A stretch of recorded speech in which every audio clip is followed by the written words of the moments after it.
Joker எப்பயுமே கேயாஸை celebrate பண்ணுறாரு. ஆனால் ரியல் லைஃப்பில் கேயாஸ் நம்ம ஃப்யூச்சரை டிஸ்ட்ராய் பண்ணிடும். ஜோக்கர் சொல்கிறாரு லெட் த வேர்ல்ட் பர்ன்னு. அவருக்கு ரூல்ஸ் இல்லை, கண்ட்ரோல் இல்லை, அதனால் வர கான்சிக்வன்சஸ் பற்றி கவலையும் இல்லை. சினிமாவில் இது பவர்ஃபுல்லாக தெரியலாம், ஆனால் ரியல் லைஃப்பில் இது பவர்ஃபுல்லாக இருக்குமா? கேயாஸ்னால் எமோஷன்ஸ்க்கு அடிமையாகிறது, ஆங்கரில் பேசுகிறது, பெயினில் டெசிஷன்ஸ் எடுக்கிறது. ஜோக்கர் கேயாஸ்க்காக த்ரைவ் பண்ணுறாரு. ஆனால் நம்ம கேயாஸில் இருந்தால் நம்ம லைஃப் அன்ஸ்டேபிள் ஆகும்.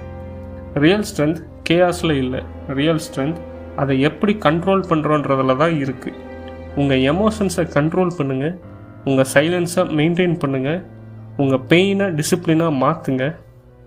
ஜோக்கர் கேயாஸ் கிரியேட் பண்ணுவார், ஆனால் சைலண்ட் ஹீரோஸ் கேயாஸை கண்ட்ரோல் பண்ணுவாங்க.